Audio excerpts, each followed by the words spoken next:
aqui na área mais uma vez e nesse bloco vamos falar de assistência social. Isso mesmo, um capítulo pequenininho, mas muito importante. Não pede nada, já pega o seu lápis, seu material de apoio, já pega aquela uva, já pega aquele biscoito e vamos embora, vamos comigo, vamos aprender direito constitucional. Vamos para mais um round. Simbora, slide na tela aqui para vocês da assistência social e vamos direto para o artigo 203 da Constituição. E aí, para a gente começar essa ideia de assistência, olha o que ele diz. A assistência social será prestada a quem dela necessitar, independentemente de contribuição.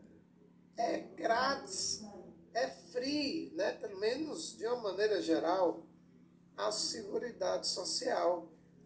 E tem por objetivos, aí ele vai falar aqui, qual é a primeira coisa que eu quero que você tenha um cuidado? Olha aqui para mim, olha aqui nos olhos do Pai, olha só, meu povo amado, quando a gente fala na Previdência, a Previdência é uma situação que a pessoa contribui e ela vai ter um benefício, ela vira segurado da Previdência, ela vai ter benefícios dentro daquela situação da Previdência Social. É para quem contribui, beleza? Tem que contribuir pelo menos ali o mínimo, essa é a ideia.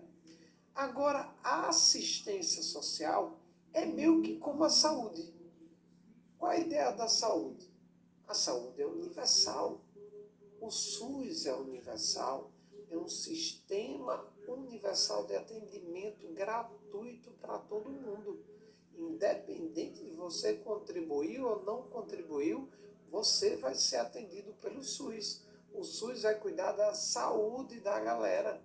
A educação, independente de você contribuir ou não contribuir, se você é uma criança, um jovem, até em determinados casos adultos, você vai ter acesso à educação gratuita na rede pública de ensino, independente da contribuição. E aqui na assistência social é a mesma ideia.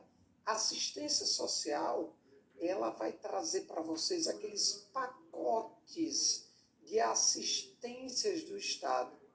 Por exemplo, quando a gente fala em Bolsa Família, em auxílio X, auxílio Y, papapá. Veja, ele não está dizendo, você contribuiu não, então não vai receber. Pelo contrário, essa assistência é justamente para a galera mais pobre, a galera mais humilde, a galera mais vulnerável, a galera que tem alguns tipos de situação muito específica. E aí eu vou ajudar aquela galera para que eles tenham ali um mínimo de dignidade na sua vida, né? Tem um mínimo ali, atinja o mínimo da dignidade da pessoa humana. E aí é independente de contribuição. É um auxílio do Estado. Até porque, pessoal, vamos dizer assim, não é que o Estado faça dinheiro brotar em árvore. Ele vai pegar um imposto de determinado setor, ele vai pegar contribuições de determinado setor e remanejar para assistência. Então, ele vai fazer um jogo de remanejamento de receitas, pegando dinheiro e jogando na assistência social para que esse dinheiro seja distribuído às pessoas mais carentes. É uma ideia de dar uma distribuição também da riqueza dentro do país. Então, essa é a ideia, independente de contribuição, ou sempre que você estiver dentro das regras das pessoas que realmente precisam da assistência social, o Estado vai chegar lá com assistência social, tá? Vai chegar lá com a Seguridade Social. Beleza? Ficou claro? Ficou claro, né? Então vem para mim. Olha só o que nós temos. Quais são os objetivos da assistência social, o objetivo da Seguridade Social nesse sentido, né? Não da Seguridade, não, desculpe, da assistência social como um todo. E aí nós temos o seguinte: primeiro objetivo, proteção à família, à maternidade, à infância e à adolescência e à velhice. Esse é o primeiro ponto. A ideia aqui é proteger a família, a maternidade, a infância, a adolescência, a velhice. Por isso que a gente tem Bolsa Família, por isso que a gente tem um benefício próprio para pessoas já idosas e por aí vai. Vamos também dar amparo, através da assistência social, a crianças e adolescentes carentes. Você tem toda a questão do acolhimento institucional, que é feito gratuitamente para crianças abandonadas, crianças ali que estão desamparadas por suas famílias, e o Estado vai fazer isso independente de contribuição, independente de qualquer coisa. Também promoção da integração ao mercado de trabalho, então ajuda ali para as pessoas, benefícios para as pessoas entrarem no mercado de trabalho, principalmente ali adolescentes, aprendizes e tudo mais, tem todo um benefício que entra pela assistência social. Habilitação e reabilitação de pessoas portadoras de deficiência e a promoção de sua integração à vida comunitária. Então vai ter uma assistência também voltada às pessoas com deficiência, inclusive com vagas exclusivas no mercado de trabalho, reserva de vagas para eles, garantia de um salário mínimo de benefício mensal a pessoas portadoras de deficiência e a idoso que comprove não possuir meios de prover a própria manutenção ou tê-la provida por sua família. E a promoção de sua integração à vida comunitária. Volta aqui para mim. Lembra que eu falei, bloco passado? Eu digo, olha, tem uma galerinha que já está na idade avançada, já é idoso, e ele não tem como se sustentar, não contribuiu para a Previdência Social e não tem ninguém da família que sustente ele. Ele está numa situação de completa vulnerabilidade. O Estado vai chegar não através da Previdência, mas através da assistência social, ele vai chegar e vai dar um salário mínimo para ele. Por isso que não é aposentadoria, é um benefício. Tá? BPP, né? Um BPP, enfim, então você, agora eu me esqueci. Mas tem um benefício de previdência social nesse sentido para ele, que ele vai receber um salário. E também as pessoas portadoras de deficiência também entrariam nessa regra. Beleza? Agora, mesmo sem ter contribuído nada, mesmo sem trabalhar, mesmo sem ter dinheiro, se a família tem, se a família sustenta, se a família tudo direitinho, aí ele não vai ter acesso aí, né? Tem que estar numa situação realmente de vulnerabilidade, onde ninguém tenha ali capacidade de prover o sustento dessa pessoa. Beleza? Andando. Sexto, redução da vulnerabilidade socioeconômica de famílias em situação de extrema pobreza e de redução da vulnerabilidade socioeconômica de família. Então, resumindo, eu preciso nesse momento que você memorize só, pessoal. Quais são os objetivos da assistência social? Objetivos da assistência social. Primeiro objetivo é a proteção à família, maternidade, infância, adolescência e velhice. Segundo objetivo, amparo a crianças e adolescentes carentes. Terceiro objetivo, promoção da integração ao mercado de trabalho. Quarto objetivo, habilitação e reabilitação das pessoas portadoras de deficiência e promoção da sua integração à vida comunitária. Quinto, um salário para pessoa com deficiência ou idoso que não tenha como, né, vamos dizer assim, se prover, né, não tenha como ali ter um mínimo de dignidade, está em situação de vulnerabilidade.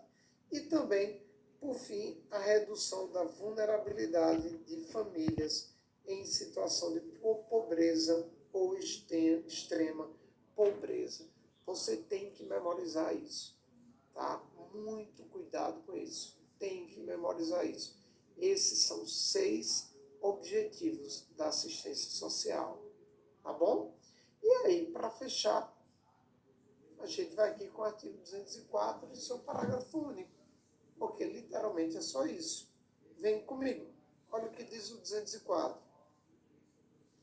As ações governamentais na área de assistência social serão realizadas com recursos do orçamento da Seguridade Social. Então, a grana, ela vem da Seguridade Social e vai ser repassada para a assistência social. A gente já falou da Seguridade Social anteriormente, toda a situação envolvendo a previdência, saúde e assistência, tá? O tripé da Seguridade Social. E aí ele diz, previsto no artigo 195, além de outras fontes, e organizadas com base nas seguintes diretrizes. Tá? Meu povo amado, preste atenção em mim, olha para mim. Preste atenção, solta o celular 5 minutos. Para de olhar para a rua, para de ficar olhando para as coisas dentro de casa. Preste atenção em mim. No artigo passado, falamos dos objetivos. Objetivos, tá? Objetivos. Agora eu vou falar das diretrizes. Diretrizes. Diretrizes. Sua prova vai pegar um objetivo e vai dizer que é uma diretriz. Vai pegar uma diretriz e dizer que é um objetivo. Mas a gente só tem 2 diretrizes.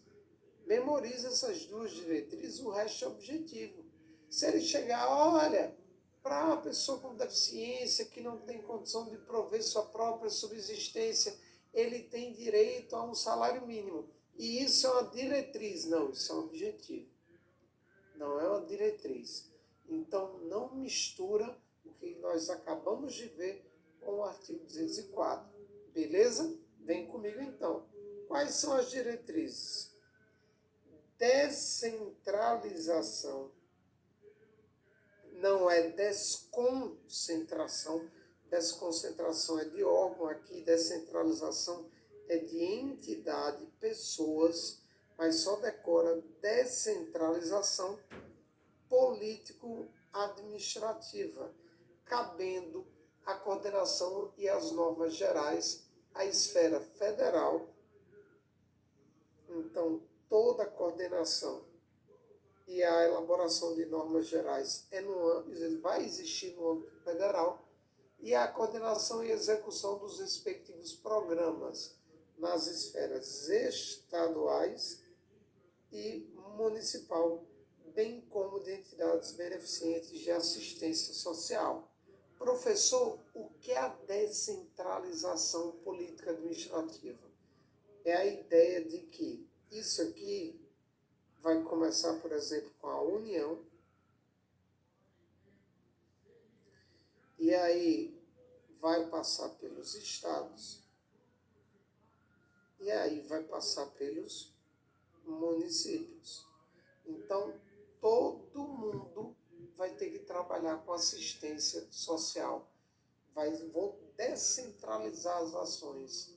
Eu vou dizer assim, olha, a União faz a parte dela, estados faz a sua parte, município faz a sua parte, todo mundo dentro da assistência social.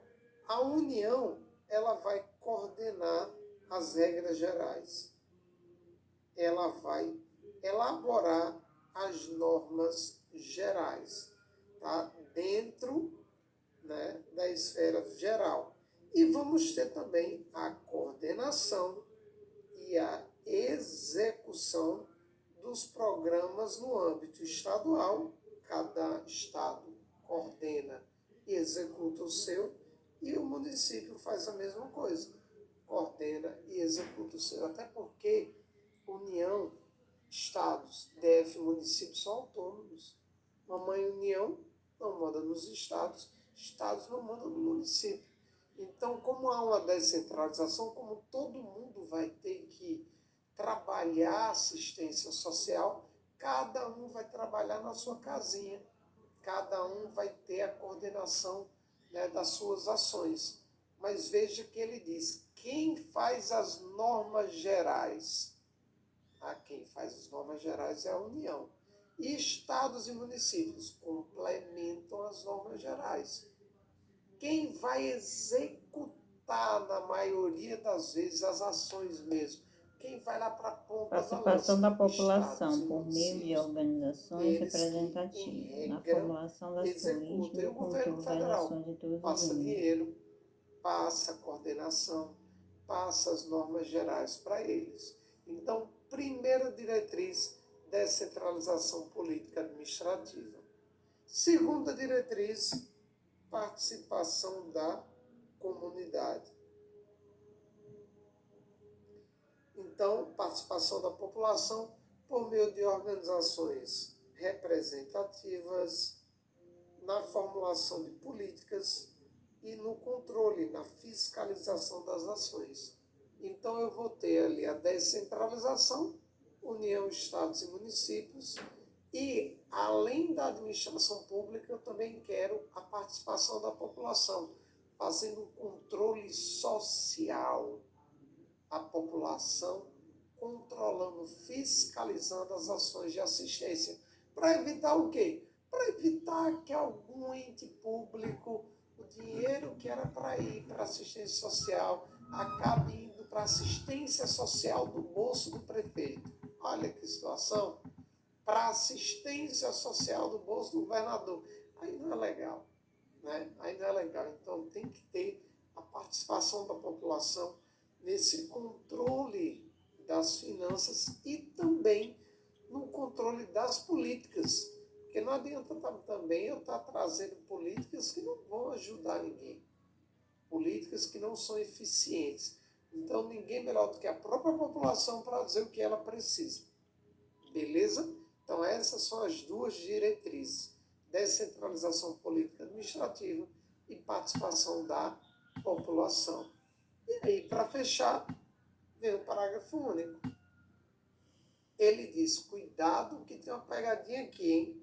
A primeira é facultado, sua prova vai dizer que é obrigatório, não é obrigatório, é facultado a estados, DF, né, vincular a programas de apoio a inclusão e promoção social até 0,5% de sua receita tributária líquida, vedada a aplicação desses recursos no pagamento de... Então ele está dizendo, olha, é facultado, vai depender do Estado, vai depender do DF. Veja que ele não falou em município. Não falou em município. Falou em estados e DF. Eles podem, se eles quiserem, pegar até 0,5% da sua receita tributária líquida e mandar isso aqui para programas de apoio na inclusão e promoção social, ou seja, para assistência social. Então, é facultado. E qual é a pegadinha? Como é que vai cair na nossa prova? Ele vai dizer que é obrigatório, e não é obrigatório, é facultado. Ele vai dizer que a União, Estados, DF, município Ninguém falou em união, nem município. É a estados e DF. E terceiro, ele vai falar em uma porcentagem diferente de 5 décimos.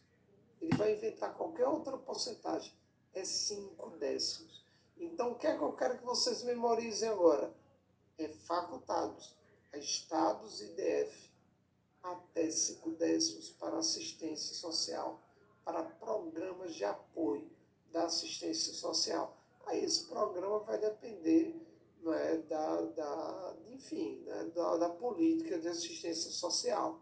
Agora, esse dinheiro não pode ser usado, é verdade, ele não pode ser usado para pagamento com despesa com pessoal.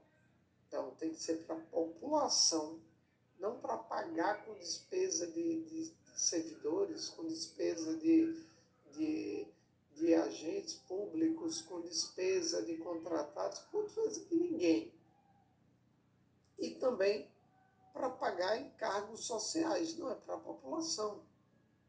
Também serviço da dívida, não, nada que inclua serviços vinculados a qualquer tipo de dívida, nem nada disso, ou qualquer outra despesa não vinculada diretamente aos investimentos e ações apoiadas. Em outras palavras, o dinheiro tem que ir para as ações.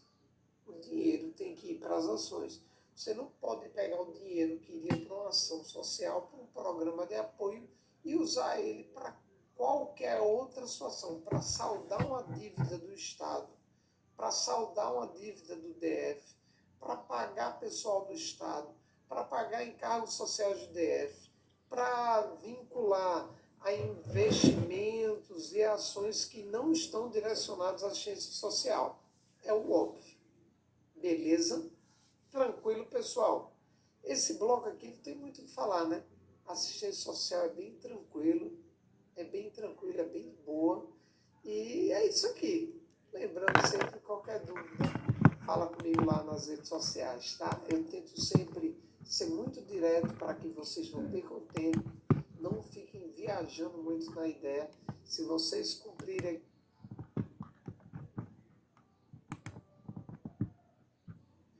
Olá, meus amigos, olá, minhas amigas, sejam todos bem-vindos mais uma vez. A partir de agora, vamos começar com o capítulo da educação. Muito bem, né?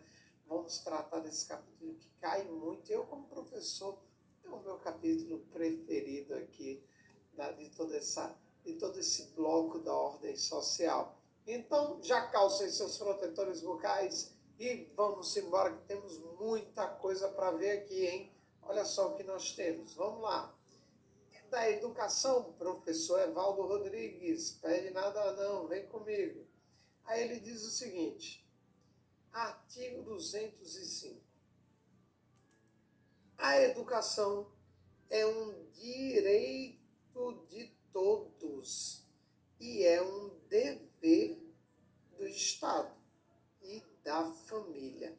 Aqui a gente já tem um probleminha, tá, pessoal? Ele gosta, às vezes, de inverter direito e dever. Então, não faz isso, tá? A educação não é um direito do Estado. A educação é um dever do Estado. Tá? A educação é um direito de todos e um dever do Estado e da família. Dever do Estado e da família. E será promovida e incentivada com a colaboração da sociedade, visando o pleno desenvolvimento da pessoa, seu preparo para o exercício da cidadania e sua qualificação para o trabalho. Bem tranquilo, bem simples, e aí ele começa a aprofundar. Artigo 206. O ensino será ministrado com base nos seguintes princípios. Então, eu estou falando do ensino e dos seus princípios. Isso cai muito, então tem cuidado. Primeiro, igualdade de condições para acesso e permanência na escola. Então, eu estou dizendo, olha, o ensino é para todo mundo. universal. Eu não vou trazer diferenças, por exemplo, para crianças ou adolescentes dentro da mesma faixa etária, que estão dentro do mesmo grau de escolaridade. Todo mundo tem que ser tratado igual, né? Igualdade de condições para acesso e permanência na escola. Não é porque você é um gênero, uma raça, uma classe, não. Todo mundo tem que ser tratado igual. Beleza? Segundo, liberdade de aprender, ensinar, pesquisar e divulgar o pensamento, a arte e o saber. É meio genérico, não tem muito o que dizer. Todo mundo tem a liberdade de aprender em sentido amplo. Terceiro, pluralismo de ideias e de concepções pedagógicas. Maga demais. Coexistência entre instituições públicas e privadas de ensino. Então ele está dizendo aqui, primeiro, dentro da educação, não vamos ter uma ideia amarrada, né? Uma única ideia. Olha aqui para mim. A gente não vai ter na educação uma direção única. A gente vai ter um pluralismo de ideias. A ideia é trazer justamente um debate. Eu sou professor de direito constitucional. Já imaginou vocês, nos dias atuais, a gente tem que tratar do capítulo de direitos políticos e partidos políticos, com essa polarização gigantesca da política. Então, na minha concepção, um ponto pessoal meu, eu não acho que o professor ele deva induzir o aluno a determinada ideologia, a determinada atenção, não. Eu acho que o professor está ali para tirar as dúvidas, ele está ali para mostrar, vamos dizer assim, caminhos que podem ser seguidos. Ele está ali para o debate, ele está ali para o questionamento, não é? E deixa o aluno escolher o que melhor lhe convém. Deixa o aluno escolher as suas ideias, as suas ideologias, as suas crenças. Aí é um problema dele. O professor está ali só como uma ponte para o conhecimento. E aí, como vou usar um chat GPT da vida, você vai lá e você pesquisa aquilo que, dentro das suas dúvidas, aquilo que melhor lhe convém. Esse seria o professor. Então, dentro da escola, dentro das concepções pedagógicas da escola, de como o ensino vai ser feito, tem que ter um pluralismo de ideias também, não nada amarrado, sabe? Uma concepção pedagógica única. Não, tem que ter um pluralismo e vamos ter que trabalhar juntos, as instituições públicas e privadas. Tá? Instituições públicas e privadas no Brasil trabalham juntos. Tranquilo? Volta para mim. Aí ele diz, gratuidade do ensino público. Gratuidade do ensino público em estabelecimentos oficiais. Então, você vai estudar no âmbito público, vai ser gratuito. Tá? O ensino público é gratuito.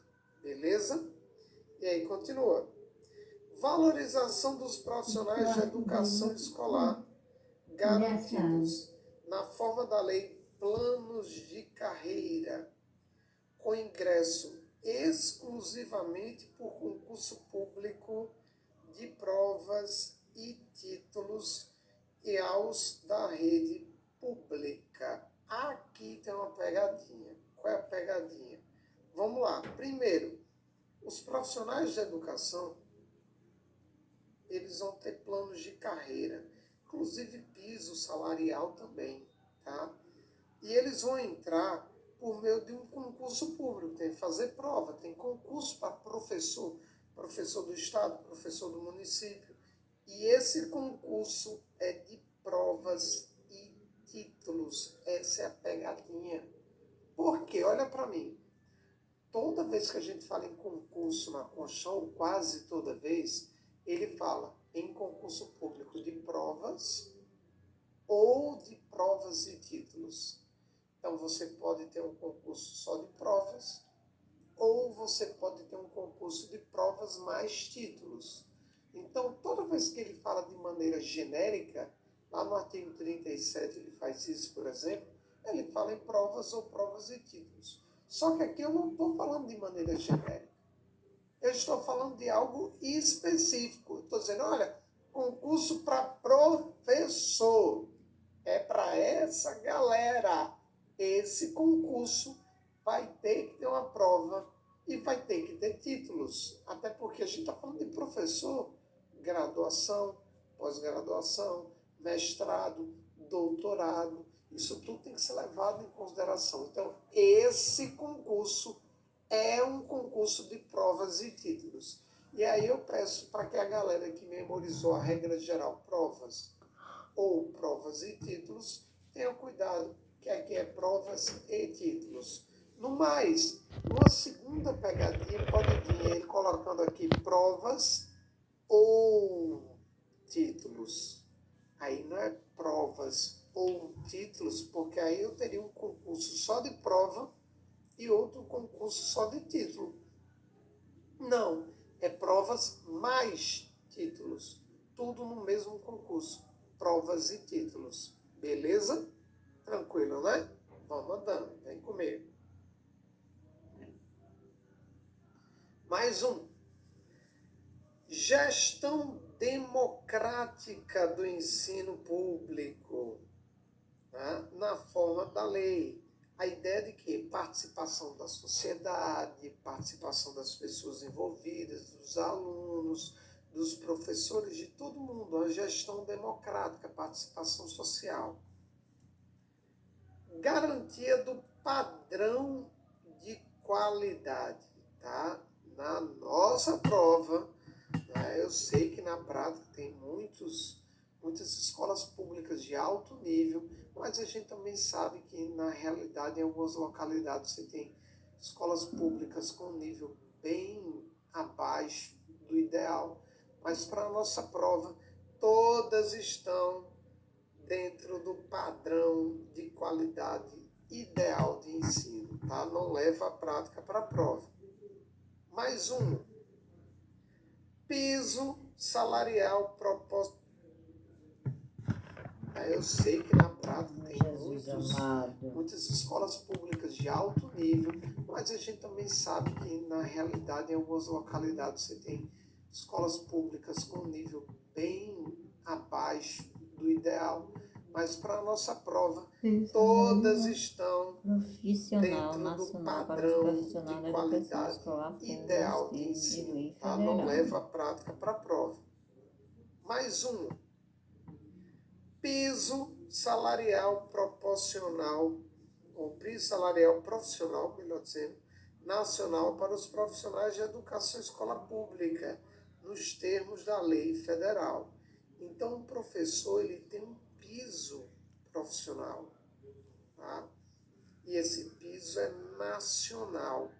E isso vai ser feito nos termos de lei federal, tá? Lei federal. Olha aqui para mim. Professor, então piso é aquele negócio, né? Ninguém pode ganhar abaixo dele, não é isso? É. Eu confesso a vocês que nesse momento eu não sei exatamente quanto está o piso, se é 3.000, 3.500, 3.000 tarará, mas é algo basicamente isso, tá? Depois vocês dão uma conferida, não vai cair na nossa prova, mas depois vocês dão uma conferida. O piso está nessa faixa aí entre 3 e 4 mil reais. É o piso do professor, pelo menos foi a última vez que eu vi estava nisso. Vamos ter uma lei federal que vai estabelecer tudo isso. E isso é só para quem é de escola pública. Por exemplo, o professor Evaldo, que se ministrar uma aula numa universidade, numa escola particular, tal, entra nesse piso? Não. Beleza? Não confunde com o piso da enfermagem. O piso da enfermagem, por exemplo, ele entra tanto para o ente público como para o ente particular. Não interessa se ele está trabalhando no hospital público ou no hospital particular. Agora, o piso da educação é só para a educação escolar pública. Beleza? Na nossa provinha é só para educação escolar pública. Tranquilo? Volta para mim. Mais uma. Garantia do direito à educação e à aprendizagem ao longo da vida. Não tem muito o que falar. Ele tem garantia do direito e da educação e aprendizagem ao longo da vida.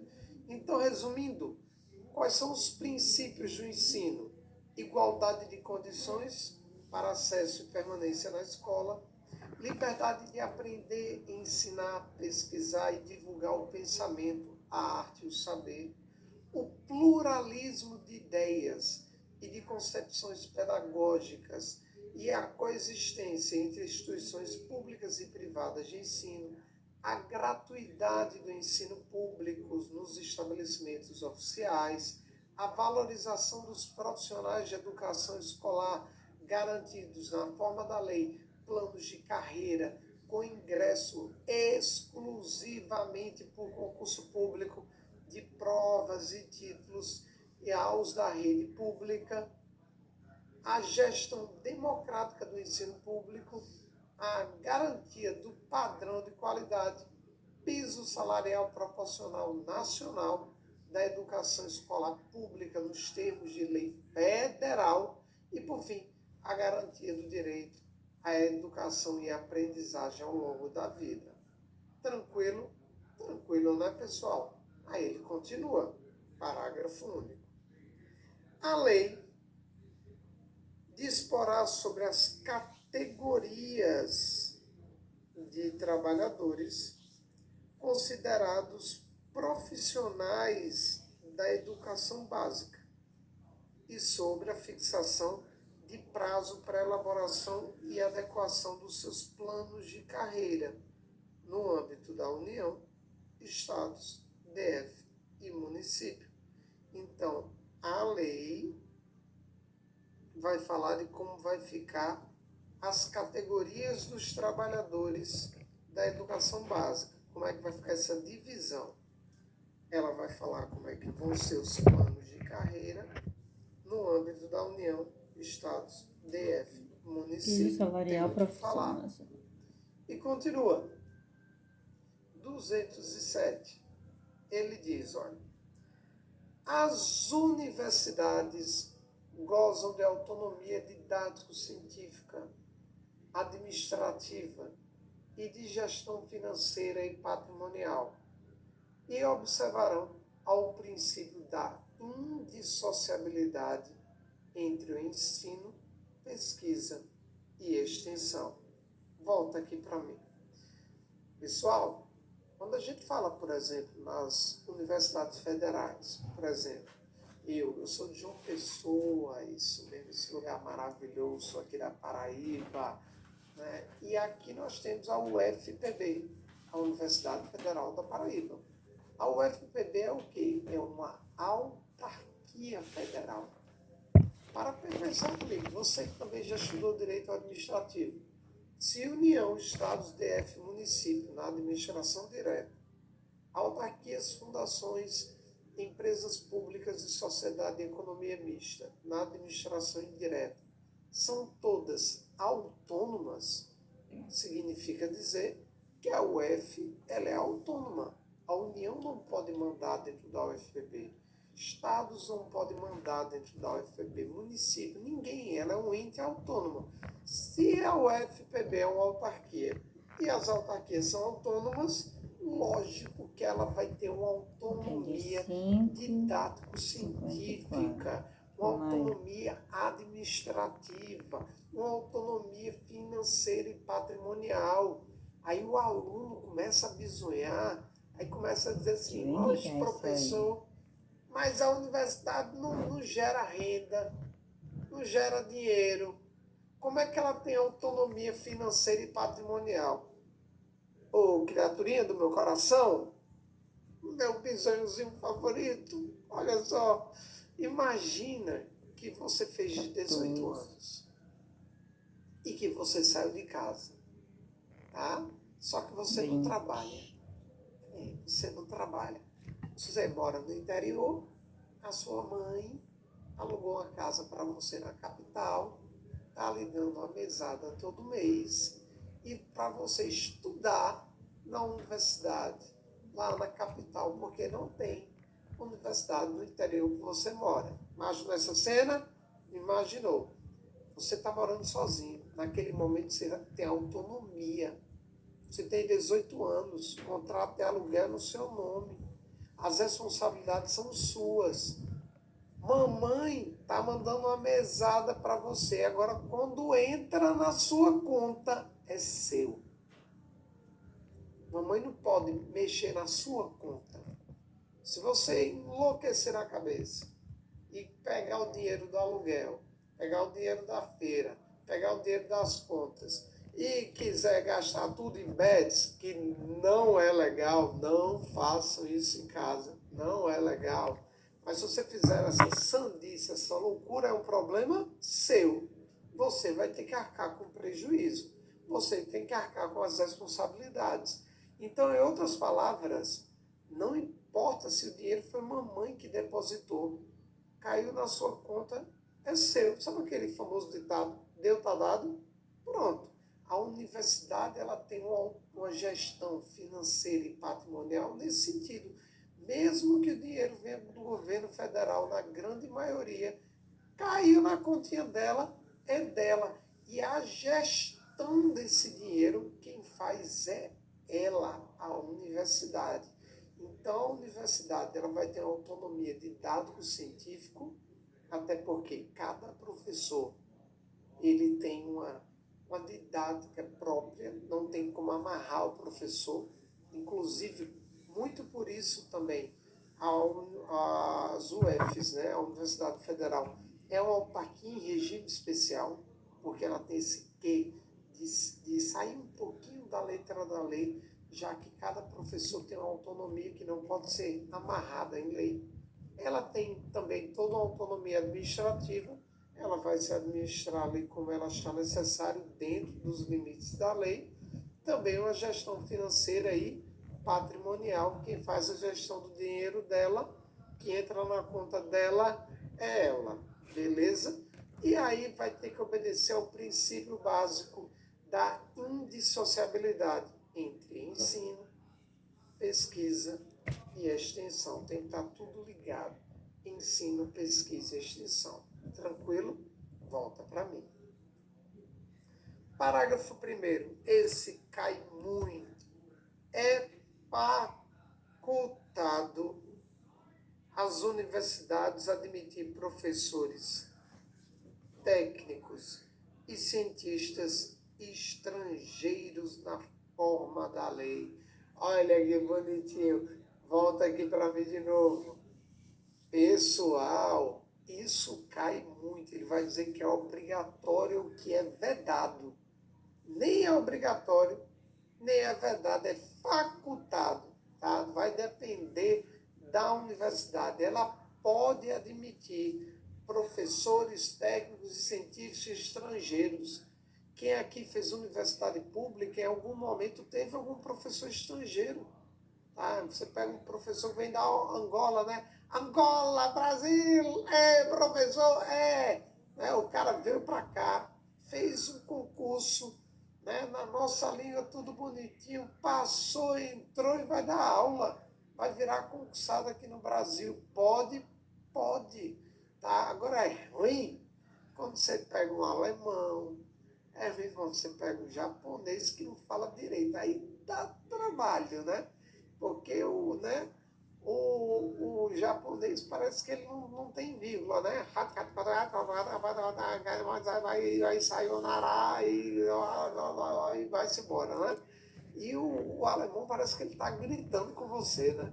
Parece que ele está sempre com raiva, sempre estressado, né? Eu acho até, inclusive, que toda a treta que teve com a Alemanha, guerra, porque ninguém entende eles falando, parece que eles já estão brigando com a pessoa, né? Então você já leva um 0 na primeira aula e nem sabe por quê. Mas a ideia é essa, pode admitir, pode, técnicos, professores técnicos, cientistas estrangeiros. Uma outra forma de pergunta disso aqui é chegar e dizer assim, olha, o cargo público é exclusivo para brasileiros. Isso está errado, já que é possível admitir professores técnicos e cientistas estrangeiros nas universidades, por exemplo. Tranquilo? Beleza? Vem comigo. Aí ele diz, o disposto nesse artigo aplicam-se a instituições de pesquisas científicas e tecnológicas, né, também. Então, entre, por exemplo, nos IEFs. Os IEFs também terão essa mesma autonomia e essas mesmas regras. Tem muito o que falar. 208. O 208 vem e diz o seguinte, o dever do Estado com a educação será efetivado mediante a garantia de... Então, quais são as garantias que o Estado vai proporcionar no que se refere à educação? E essa primeira é muito importante. Educação básica obrigatória para quem, professor? Né? E gratuita para a galera entre 4 e 17 anos. A educação no Brasil é gratuita entre 4 e 17 anos, tá? É gratuita e obrigatória. 4 a 17. 4 a 17. 4 a 17. Cuidado com isso. Assegurado, inclusive, sua oferta gratuita também para todos que ela não tiverem acesso na idade própria.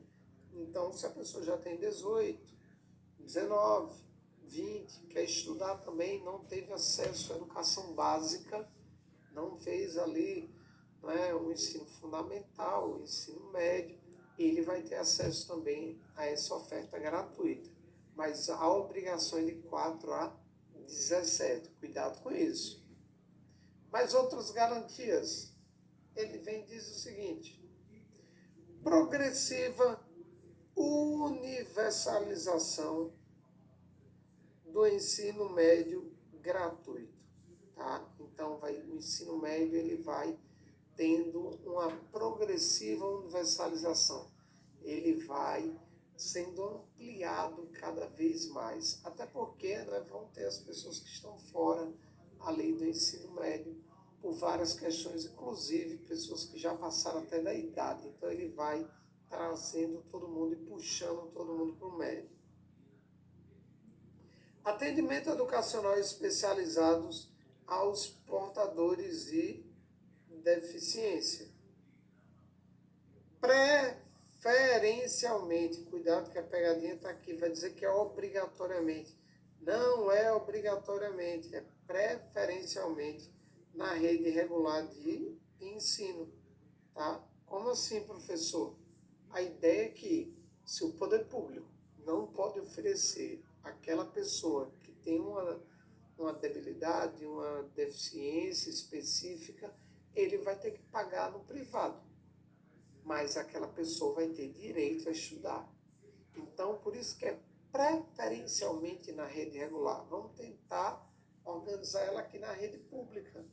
Mas se não tem como, se a gente não consegue fazer isso na rede pública, aí nós vamos jogar ela para a rede privada e nós vamos arcar com o custo. Tá? É preferencialmente na rede regular de ensino. Mais um. 4. Educação infantil em creches e pré-escolas as crianças de até 5 anos de idade. Esse cai muito. Educação infantil até 5 anos de idade em creches e pré-escolas, tá? Quando a gente pega o ECA vai dizer que é do 0 aos 5 anos. A própria Constituição lá na frente vai falar dos direitos sociais, ela fala do nascimento até os 5 anos de idade. E aqui ela repete de novo, tá? Até os 5 anos de idade, creches e pré-escolas. Cuidado com isso. 5.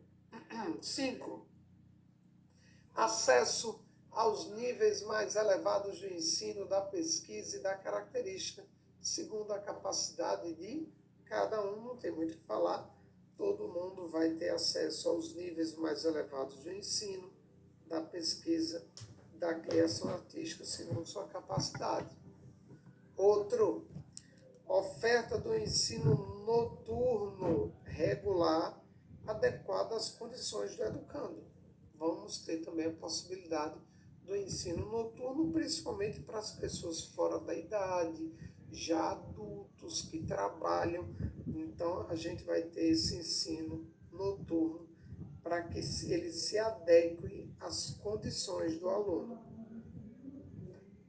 E, por fim, para fechar, atendimento ao educando em todas as etapas da educação básica, por meio de programas suplementares, ou seja, lá dentro do órgão público vamos ter material didático escolar gratuito, transporte gratuito, alimentação gratuita e assistência à saúde. Volta aqui para mim.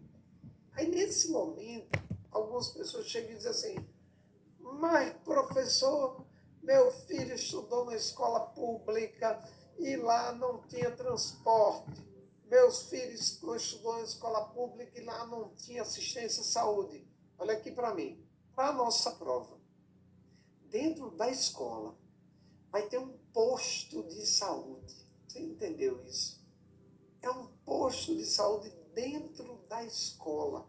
Para a nossa prova, o transporte, sabe, vai ser, sabe aqueles caminhão de celebridade, aqueles ônibus de celebridade, aquela coisa bacana, 3 andares.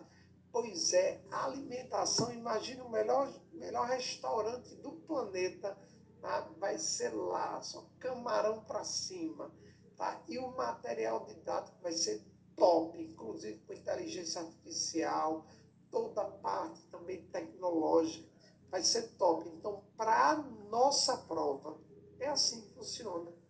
Não fica viajando, não fica trazendo a prática aqui, só foca nesse sentido. Tranquilo?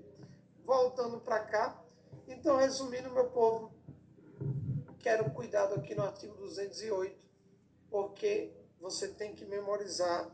Esse aqui é muito importante, vou marcar aqui, ó. Educação obrigatória e gratuita dos 4 aos 17 anos, cuidado com isso. Cuidado com a situação da educação infantil em creches e pré-escolas, que até 5 anos de idade cai pra caramba, beleza? Cuidado também com as pessoas com deficiência, que é preferencialmente na rede regular de ensino, beleza? E o resto é mais básico, eu tenho certeza que vocês não vão errar. Beleza? Beleza, professor. Então vamos continuar, porque temos aqui ainda o 209, o 210, o 211 e o 212, né? Além do 213 também. Tem um pouquinho de coisa para ver. Vamos andando. O que é que nós temos agora? Parágrafo 1º. Ele diz assim, ó: o acesso ao ensino obrigatório e gratuito é um direito público subjetivo. Então, o ensino obrigatório e gratuito, que é oferecido pelo Estado, é um direito público subjetivo. Sua prova vai chegar e vai dizer que é objetivo. Não é objetivo, é subjetivo. Por quê? Porque é um direito seu, do sujeito. É um direito intrínseco à condição de ser humano. Todo mundo tem o direito à educação. Todo mundo, é um direito subjetivo, não é objetivo. Do sujeito, é um direito interno, é um direito seu, é um direito inerente à condição de ser humano. Mais um, vem comigo. O não oferecimento do ensino obrigatório, se o Estado não oferecer um ensino obrigatório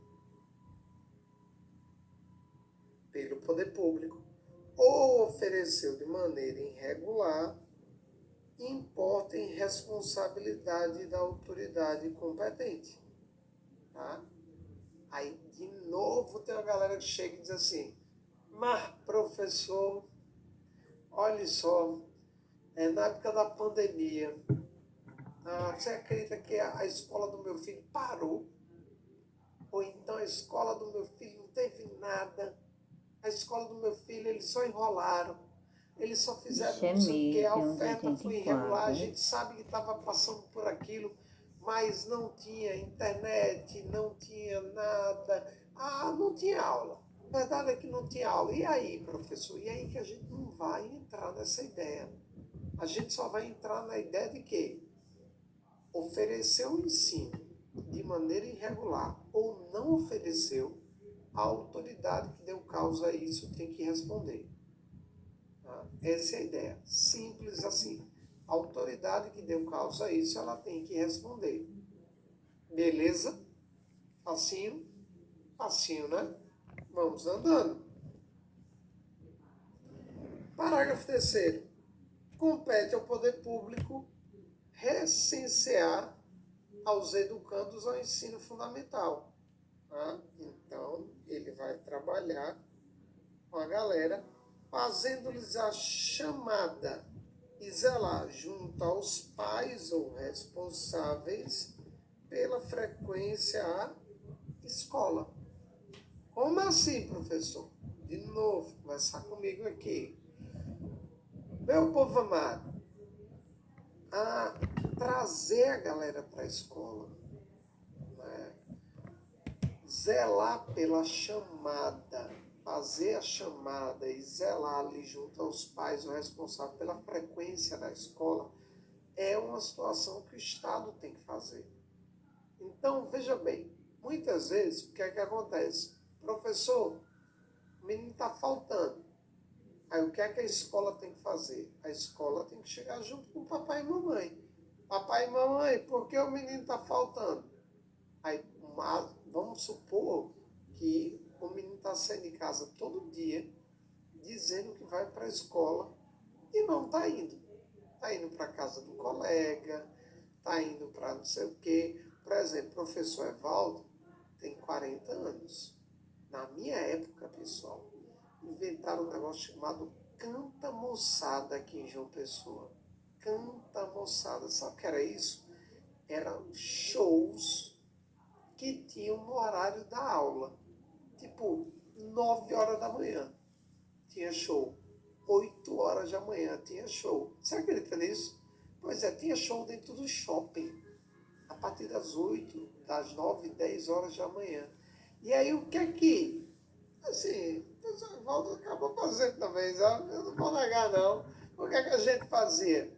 A gente chegava e dizia assim, papai e mamãe, tchau, já com a camisa da festa na mochila, né? Tirava a camisa do colégio, botava a camisa da festa, não ia nem, o ônibus passava direto, né? A gente ia de ônibus, passava direto da escola, ia direto para o shopping, para o local da festa, e a gente ficava ali no show, tudo bacana.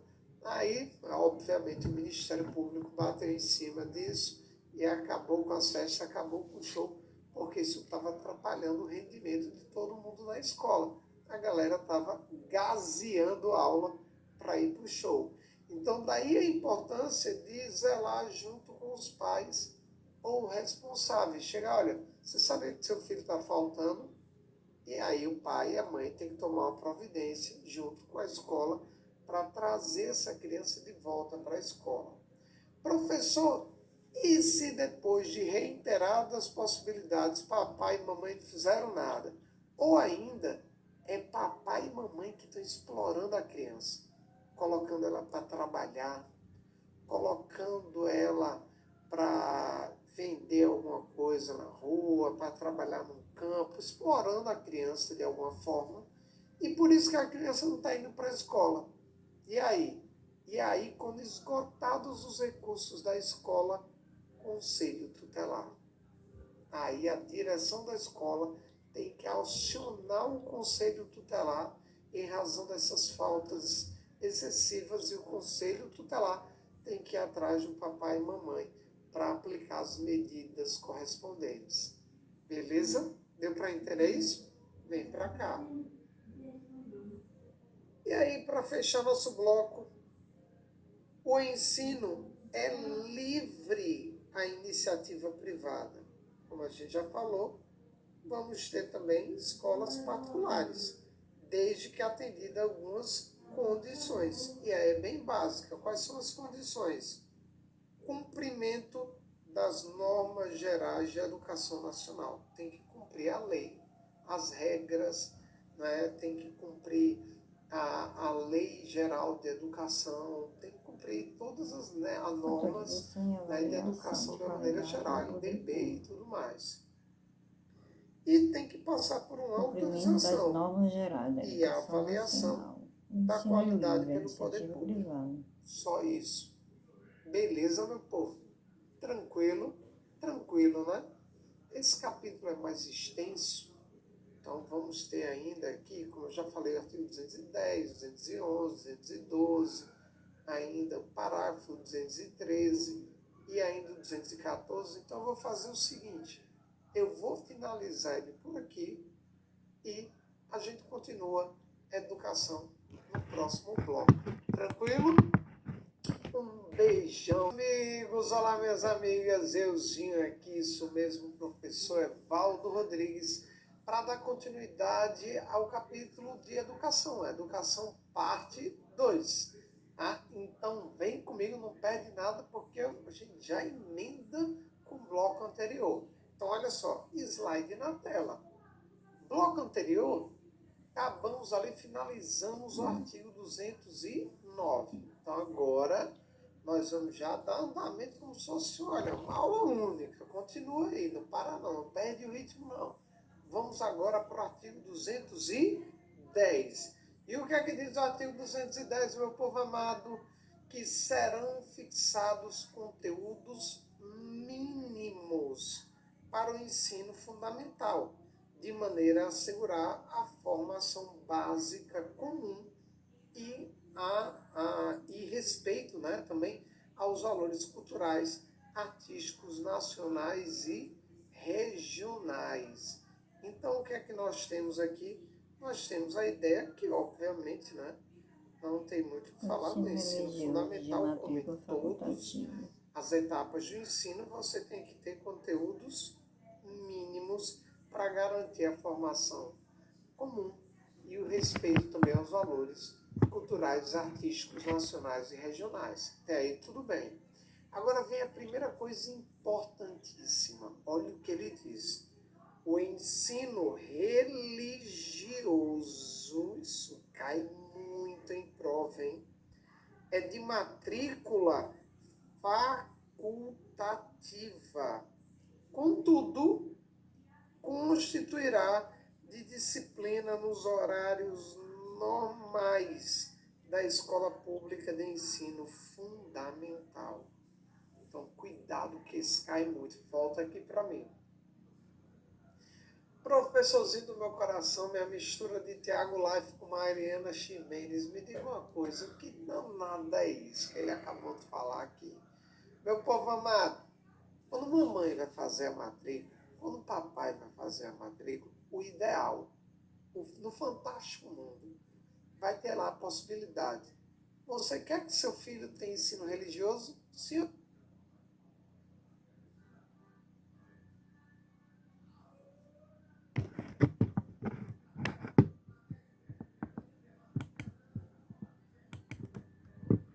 Não. Ele vai ser de matrícula facultativa. Aí você vai dizer assim, sim, não, você escolhe. Só que esse ensino religioso, ele vai estar dentro da grade comum. Já vai estar lá, obrigatoriamente, ele vai constituir disciplina dos horários normais. Ele vai estar lá na grade. As pessoas que decidiram participar, vão participar. As pessoas que decidiram não participar, vão fazer outra atividade. Professor, vai para a quadra? Não vai para a quadra, né? A ideia é que vão assistir outra aula de outra coisa, tá? Então, essa é a ideia. Então, o ensino religioso é facultativo e ele vai constar na grade mesmo assim. Quem não for participar, faz outra atividade, vai assistir outra aula. E aqui na letrinha da lei, ele foca no ensino fundamental, só por desencargo de consciência. Tranquilo? Vem comigo. O ensino fundamental será ministrado em língua portuguesa. Língua portuguesa, tá? Mais uma vez eu digo, por favor, não existe língua brasileira, tá? Tem erros e erros. Tem erros que você pode errar e tem erros que é horrível errar. Tá? Esse é horrível. Qual é a língua do ensino? Língua brasileira. Não tem língua brasileira, não. A nossa língua é a portuguesa, beleza? E assegurar das comunidades indígenas também a utilização de suas línguas maternas e processos próprios de aprendizagem. Então, a parte indígena, a comunidade indígena, vai ter que respeitar toda a sua cultura e seus valores socioculturais. Tranquilo, né? Beleza, andando. 211. A União, Estados, DF e municípios organizarão em regime de colaboração seus sistemas de ensino. Então, todo mundo vai participar do ensino. Beleza? Por exemplo, vou dar um pulinho aqui no primeiro e no segundo, no primeiro, para ficar mais fácil. Os municípios, por exemplo, eles vão atuar prioritariamente no ensino fundamental e no ensino na educação infantil. Já os estados e o DF vão atuar prioritariamente no ensino fundamental e médio. Então ficaria algo mais ou menos o seguinte, ó, município vai pegar aqui, ó, o ensino infantil e o fundamental. Estados e DF, eles vão pegar aqui, ó, o fundamental e o médio. Então, veja, município infantil fundamental, estados fundamental e médio. Infantil fundamental, fundamental e médio. O fundamental é dividido por dois, tá? Uma parte do fundamental é do município, outra parte do fundamental é do médio. Então, cuidado com isso. Beleza? Professor, e a União? Aí ele diz aqui, ó. Mamãe União vai organizar o sistema federal de ensino e, se um dia a gente tiver territórios, que hoje a gente não tem, mas se um dia tiver territórios, ela também vai organizar do território, porque território vai ser casinha da União. Na verdade, vão ser autarquias territoriais. É território do governo federal. Território, por exemplo, se o Brasil entrar em guerra e conquistar um país, de forma a garantir equalização de oportunidades educacionais. Local vai ser uma casinha do governo federal, vai ser um território. E quem vai organizar tudo lá dentro, quem vai mandar lá dentro é a União, é o governo federal. E ele vai trabalhar como a União? Vai organizar o sistema federal e vai pagar as instituições públicas de ensino federal e exercerá em matéria educacional atenderá função prioritariamente ao ensino redistributiva e regular, supletiva, de forma a garantir a equalização de oportunidades educacionais e padrões mínimos de qualidade de ensino mediante assistência técnica e financeira aos estados, DF, e aos municípios. Em outras palavras, o que é que Mamãe União vai fazer? União, o governo federal, em regra geral, vai fazer o quê? Dinheiro. Dinheiro para quem? Para essa galera. A Mamãe União vai chegar junto com grana, com dinheiro, tanto para as escolas públicas federais, como para a União, Estados, DF, município, para dar oportunidades para todo mundo, para trazer padrões mínimos, para ajudar na manutenção da educação. Beleza? Tranquilo, né? Vem comigo.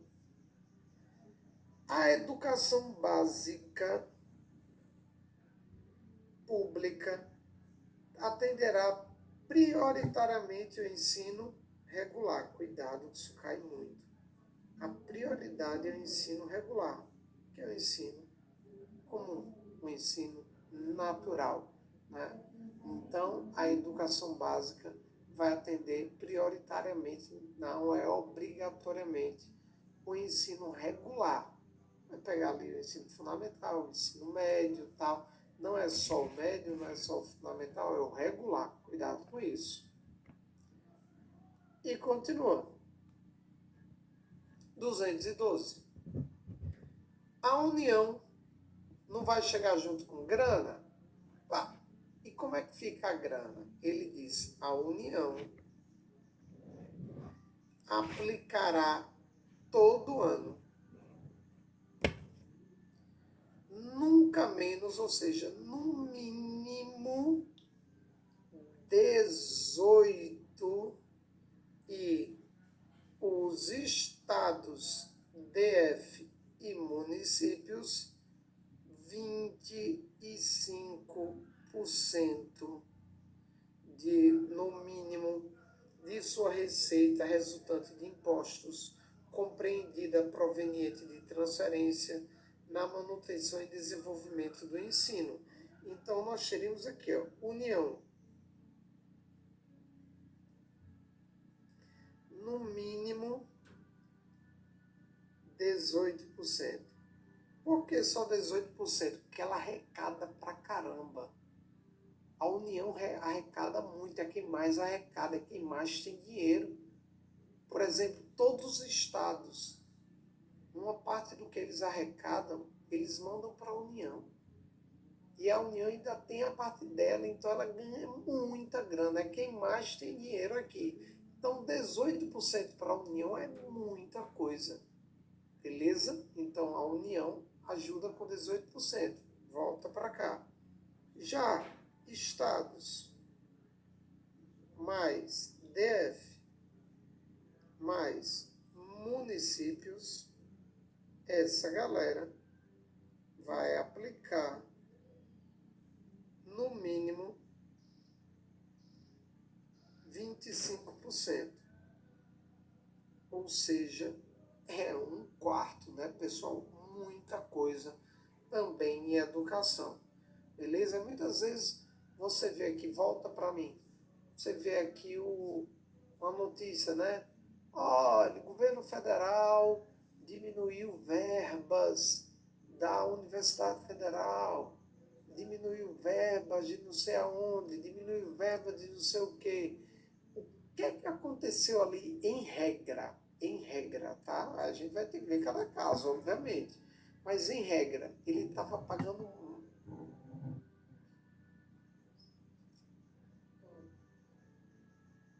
Então, pessoal, olha aqui para mim, vem para cá. Olha só, muitas vezes você escuta aí falando, pô, o governo diminuiu o repasse de verbas para universidades federais, o governo diminuiu não sei o que, o pessoal faz como tal. É óbvio que a gente tem que olhar cada caso. Não estou aqui generalizando, não estou aqui querendo generalizar tudo. Mas, em regra, o que é que acontece? A União estava pagando acima dos 18%. Então, ela poderia reduzir, poderia, não é o ideal, mas poderia reduzir, desde que não reduza abaixo do mínimo de 18%. Aí é uma obrigação constitucional. Ela tem que manter, no mínimo, 18% para a educação. Tá? Beleza? Tranquilo? Volta aqui para mim. E aí ele ainda continua. A parcela de arrecadação de impostos transferidas pela União aos estados, DF, municípios, não é considerado para efeitos do cálculo estados previsto neste aos artigo. municípios, não é considerada para o efeito de cálculo previsto nesse artigo, receita do governo a que transferir. Como assim, professor? Não entendi. Vamos supor que a União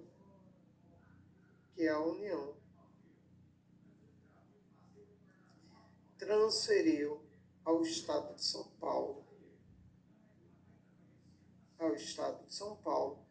ela transferiu, vamos dizer assim, sei lá, vamos botar aqui, 100 milhões, beleza, para a educação.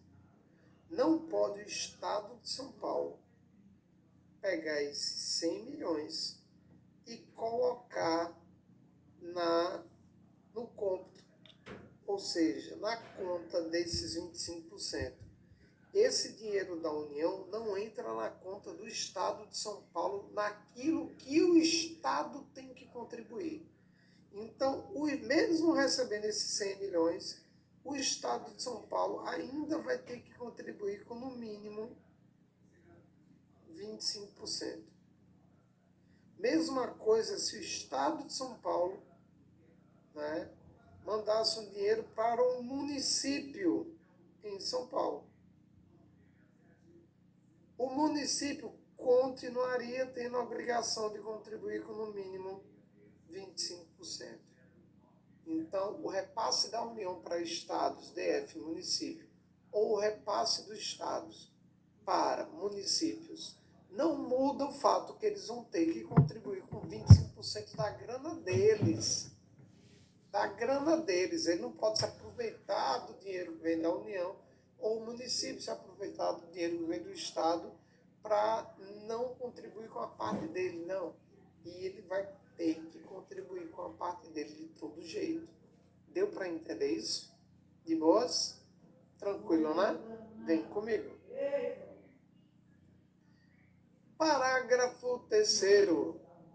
A distribuição dos recursos assegurará prioridade ao atendimento das necessidades do ensino obrigatório, no que se refere à universalização, à garantia do padrão de qualidade e equidade nos termos do Plano Nacional de Educação.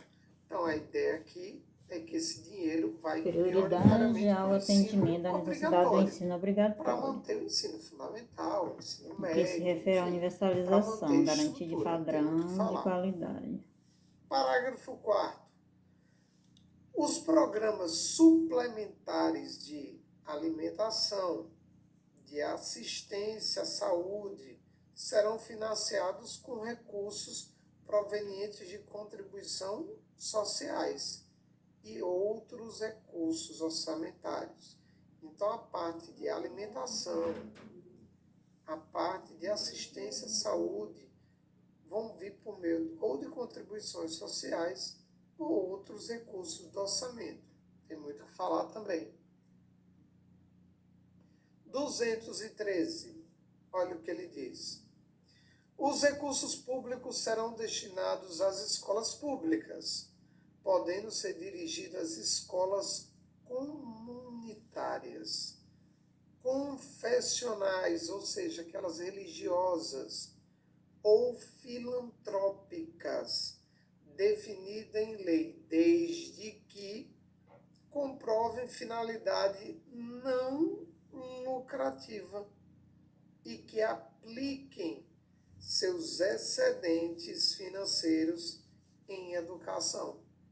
Professorzinho, como assim? Volta aqui para mim.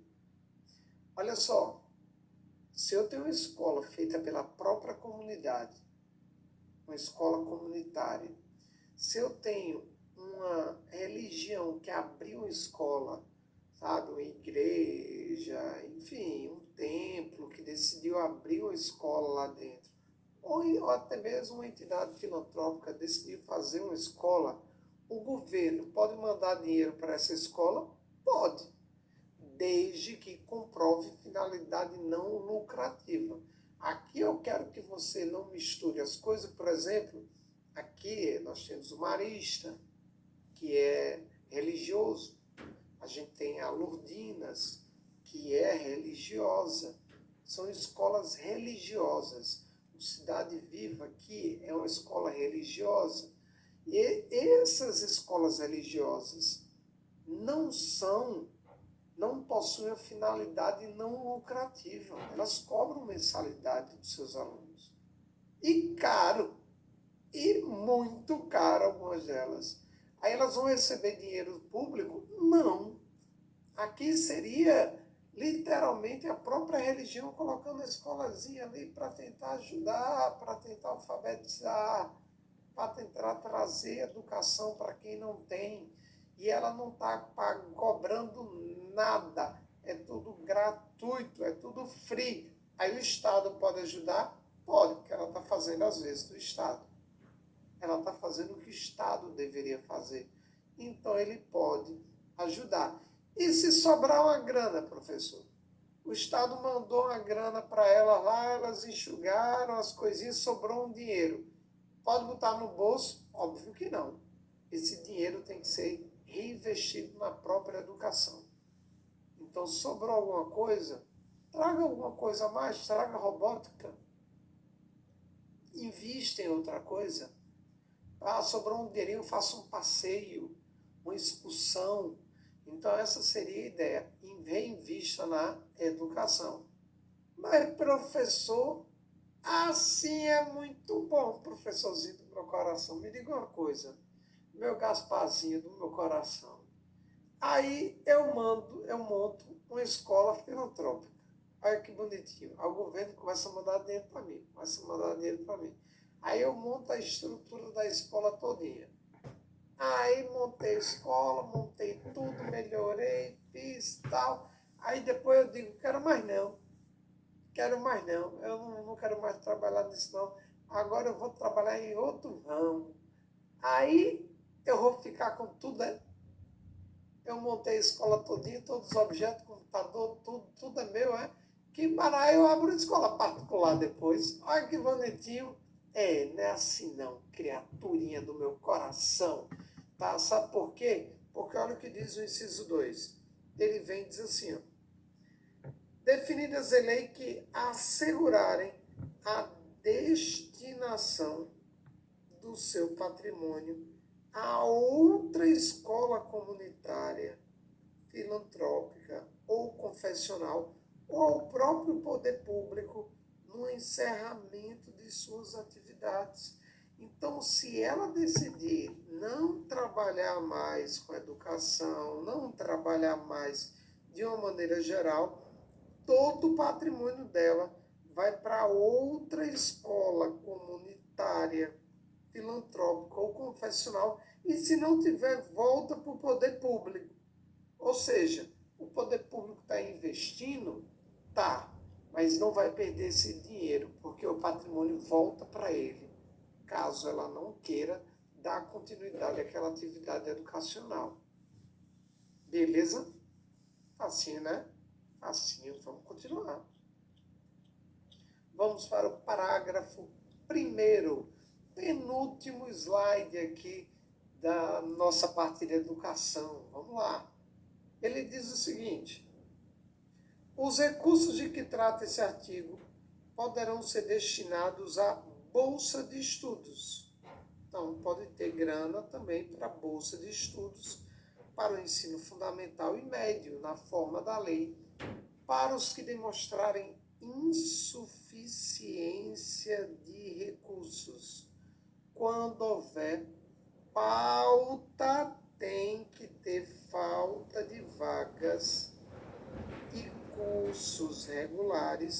na rede pública, na localidade de residência do educando, ficando o poder público obrigado a investir prioritariamente na expansão da sua rede na localidade. Então, em outras palavras, ele está dizendo, olha, tem que ter escola para todo mundo.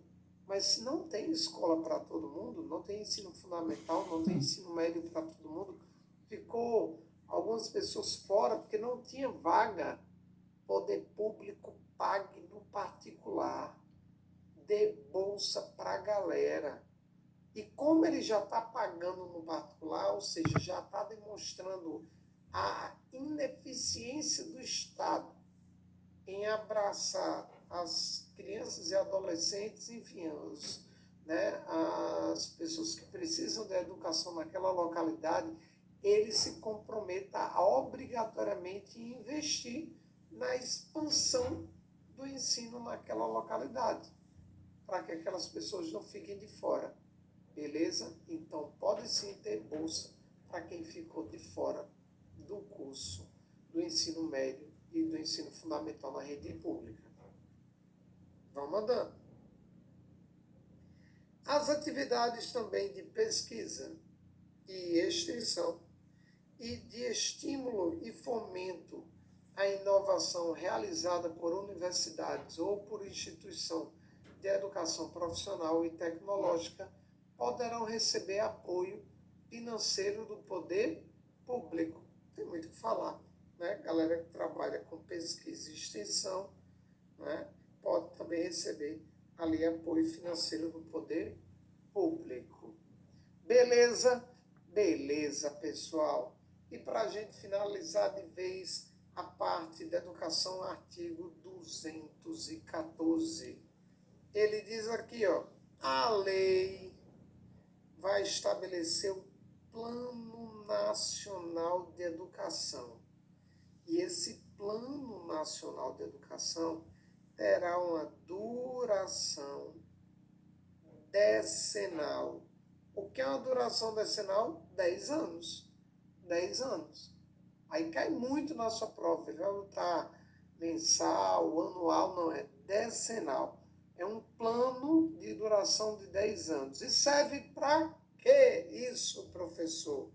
O objetivo da parada é articular o Sistema Nacional de Educação em regime de colaboração e definir as diretrizes, objetivos, metas, estratégias de implementação para assegurar a manutenção e o desenvolvimento do ensino nos seus diversos níveis, etapas e modalidades, por meio de ações integradas dos poderes públicos nas diferentes esferas federativas que conduzem a...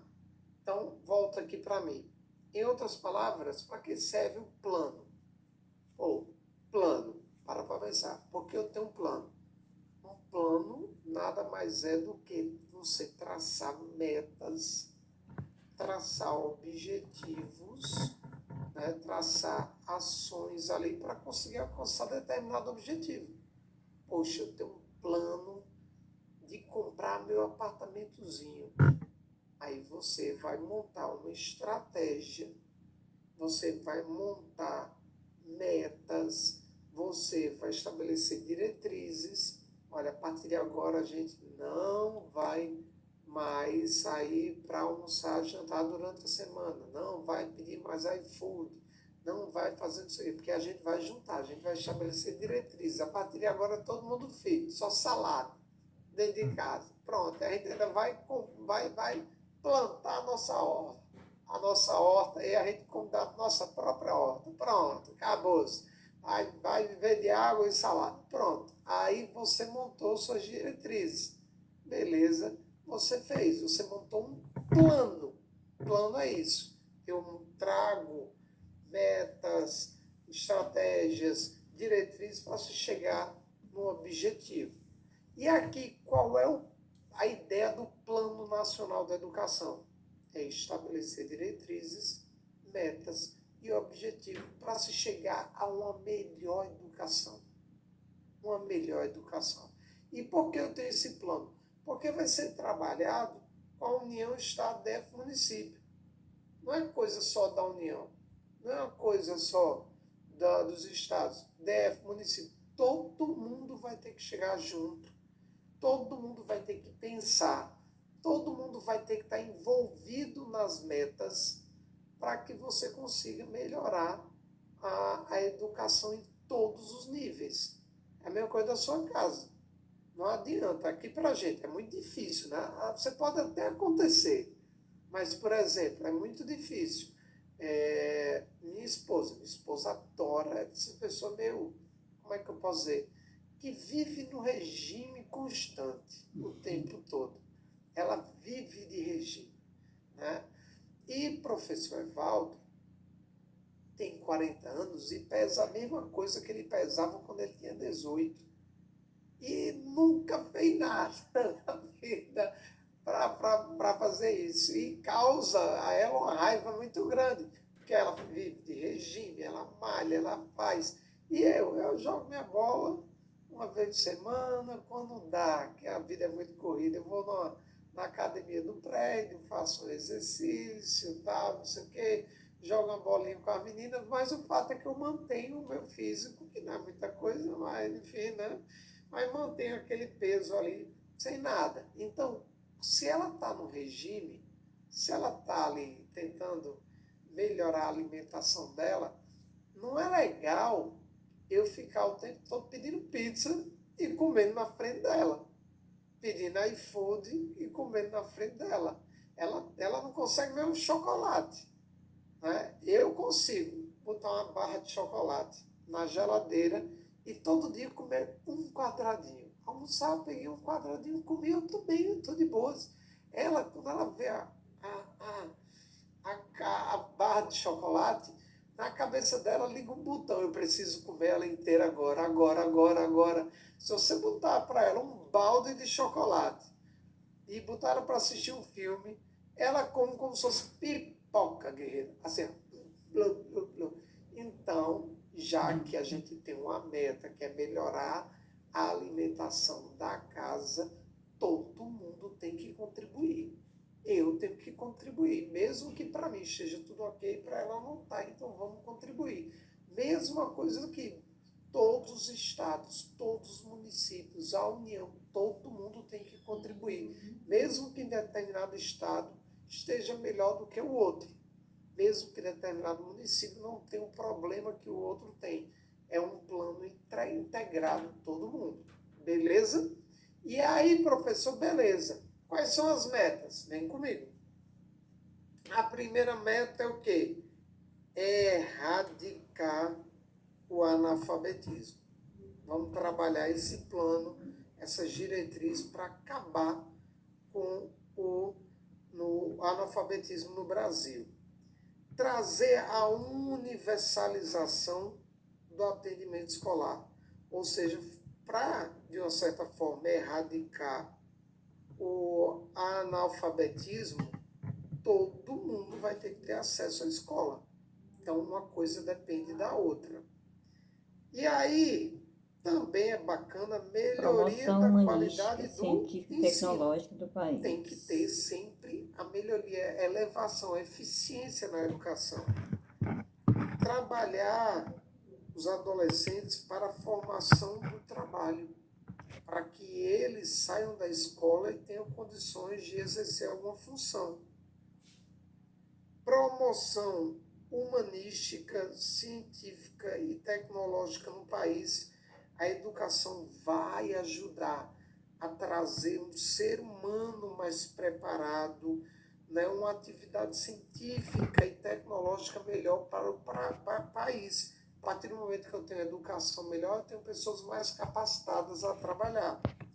E, por fim, estabelecimento de metas de aplicação de recursos públicos em educação como produção do produto interno bruto. A ideia de que a educação vai mexer na economia.